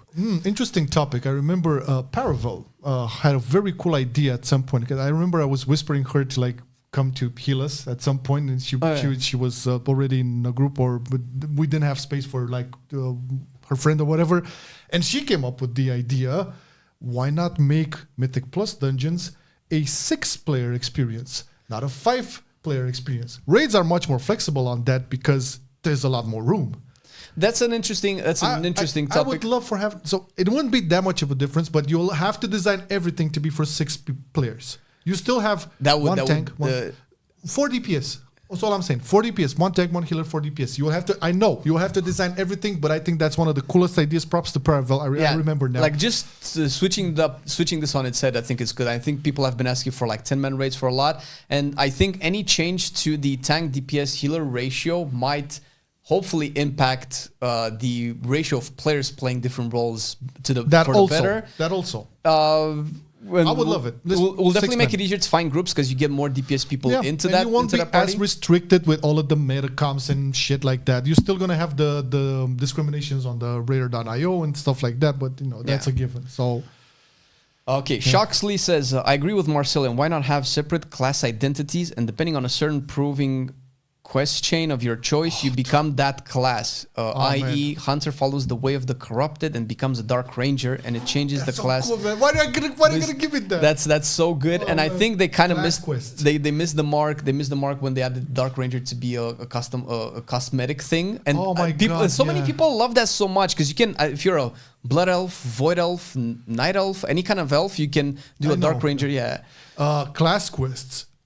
Being linked to hero talents. That would take... remember Legion? Yeah, that's exactly what I was about to say. That was such a good selling point of Legion. They missed the mark. No, they missed the mark a lot with this, and I'm not trying to bash on them because they're doing a really good job.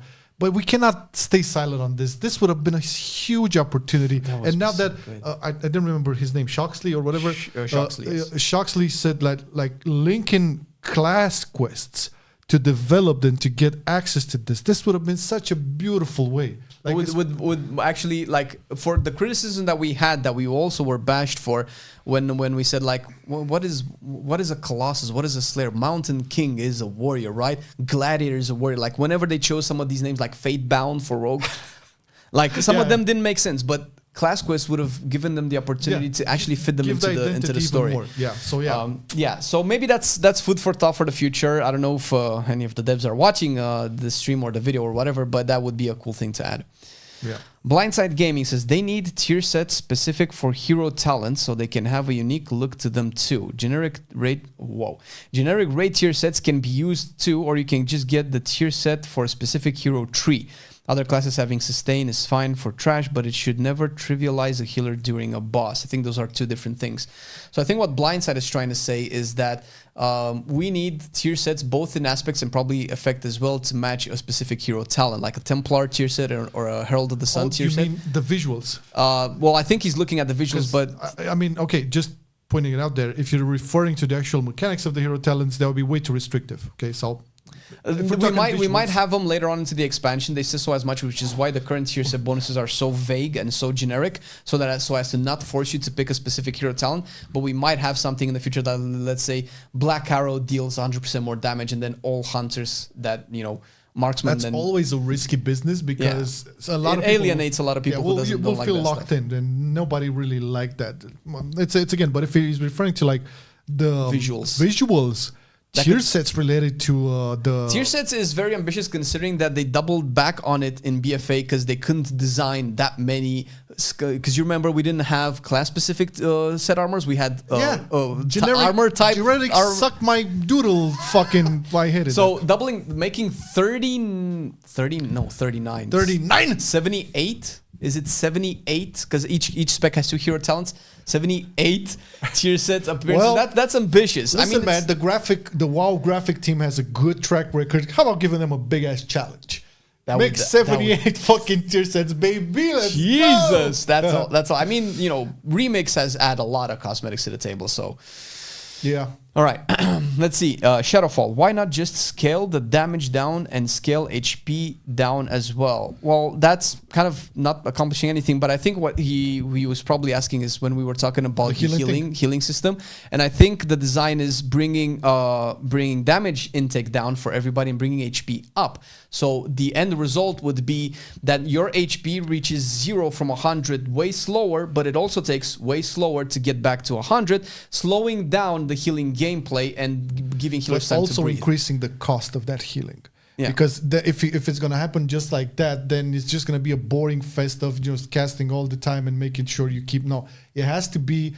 The difficulty or the engagement or the fun has to be from how you play that heal. Because nobody wants to just be a healing bot. Just sitting in one place and casting heals all the time. I'm not talking about... Because it's not just that. You also have to do affixes and a lot of other mechanics. There's a lot of stuff, but the way you do those heals either has to be very efficient or very interesting in terms of like the gameplay. So I think one of the methods they would be able to use is to increase the cost of them and implement mechanics such as we've seen with Holy Paladin, with a lot of like cost reduction and mana return, you know, in their gameplay. And you then make sure you play optimally or efficiently to be able to not consume all your mana but keep your party alive. So yeah. All right. All right. 29 and 0 Lemretal. Lemretal! Arms is my favorite spec. Hope they get it right in the War Within. Did they get it right in the War Within? I'm so not the right person to ask this right now because I'm an emotional backlash with arms. So in the end, it all comes down to personal favorites. I think what they're trying to do with arms is well intended in getting cleave to be a bigger part of your identity as arms. Some of the talents, the way I felt when playing them, felt bad, and they kind of made the spec feel way worse than it currently is. Other people might like it. I know I've heard like the weirdest things for warriors, which is fine, but it makes me feel like I'm disconnected from the warrior community when they say that they don't like Bladestorm. I understand that in modern gaming, having to channel an ability and not do anything else for a couple of seconds is not really engaging gameplay. But it looks so good, man. It's so iconic. But it looks so good, and it's so fun, and it's so iconic. And in the end, not every ability has to have immediate impact, and then you have to live your life from global to global. Sometimes a channel ability is fine. Arcane Missiles channeled on Arcane Mage is fine. It's fun. Bladestorm is fun. It's a very warrior thing to do. So in the end, it depends on who you ask, because I don't think anybody's right all the time and anybody's wrong all the time.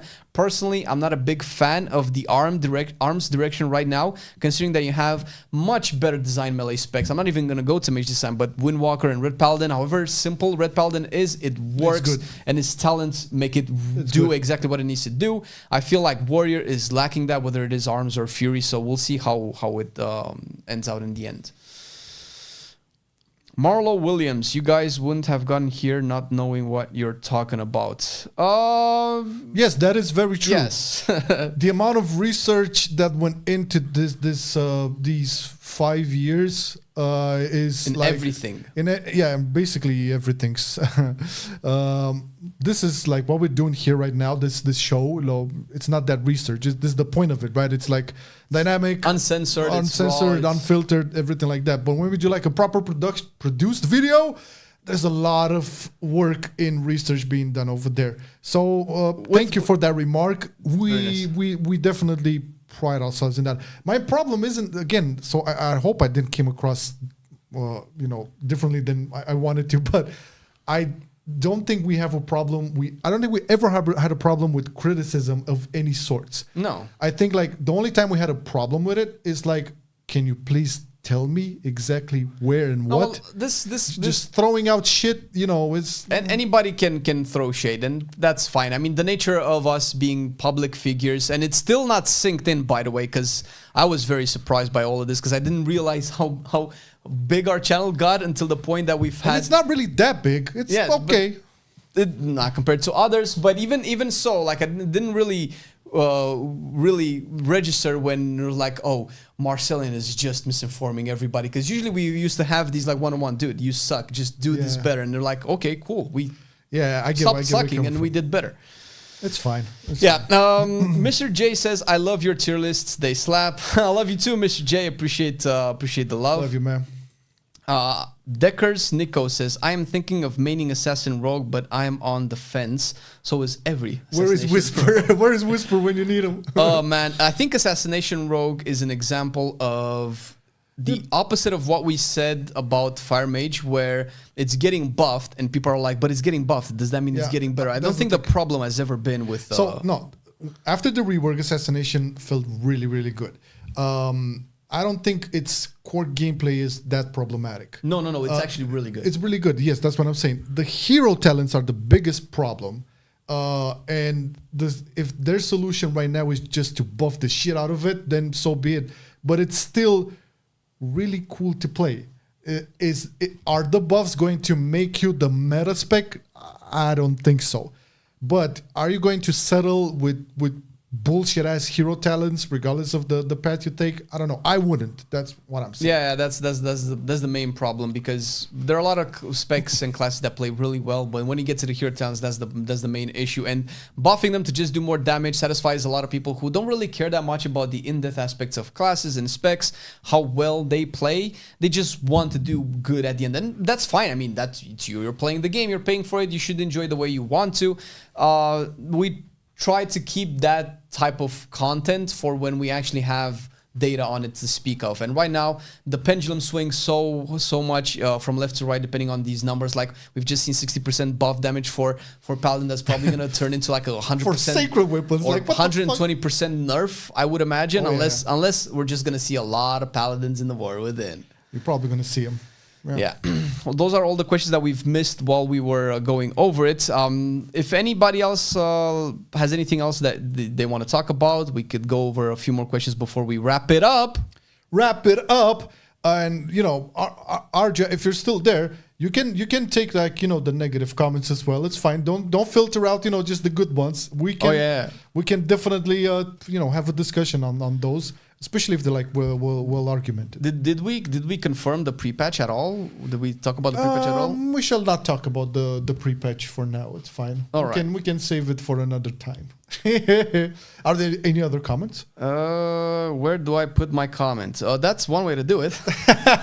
You just found it. Any thoughts on Frost Decay? So I've played the more recent changes of Frost Decay, and it's better than it is on live. I've played a version with Obliteration and Frost Strike, where Frost Strike does a lot more damage. It's actually really, really fun. You do have to do stuff that a lot of people have complained about on other specs, like Enhancement, where you have to tap targets with 5 stacks of Razor Ice to use your Frost Strike to consume it with, I think it's called Shatter Frost. It adds a level of complexity for Frost Decay that wasn't ever there. However, it doesn't feel like they're going to do anything significant with Breath of Sindragosa. They've buffed it again. They're likely going to buff it until it's still going to be an annoying ability to use, but it's just going to do the most amount of damage, and you might feel compelled to play with it. So we'll see how that turns out. But overall, just play Unholy. Yeah, that's the solution. Press the change spec button. Dude, dude, there's no comparison. Unholy is base. You gotta play Unholy. This that simple. Until they make Frost properly engaging, because I can respect the have this spec much more intricate or whatever, and this spec a little on the lighter side, but you have to give me some more. Whenever I tried to play Frost, I felt like such like my brain was like whistling. Like, Echo. Yeah. Anybody home? Yeah. What the fuck is this? So they need to add I'm not saying overly complicated, just add a little something extra on it. What are the easy tank specs in the War Within? I think we can probably put Bear and Guardian was always then Protection Warrior there. What is your opinion on Vengeance Demon Hunter nerf? Is it a good action, or are you pro buffing other tanks to match the... So I don't know exactly which nerf we're talking about. I assume we're talking to eliminated sigils. That had to happen because it was no longer a discussion about damage. It was about the design and the kit, and that's very hard to address because Vengeance has always had all of the tools for Mythic Plus: fear, silence, grip, control, and it always was really good whenever it was not just dying in 2 hits. And it was like, we've had that through Shadowlands, I believe, even when it was a little bit squishy. It was squishy in Shadowlands. But you had a lot of upfront burst damage and a lot of crowd control, and you can just deal with it. And it just became degenerate in Dragonflight when you had 2 charges of each sigil and a lot of power chance, which also, by the way, I do have to say that the tier set contributed a lot to Vengeance power, and we're losing that tier set, and we still had a nerf, so we'll have to see. However, I don't think it's that bad, and I feel like either we make all tanks homogenous with Vengeance, which is just going to be, but you're just playing the same thing, it has a different name, and that's probably boring, or add different things for other tanks. I think Vengeance nerf was long coming.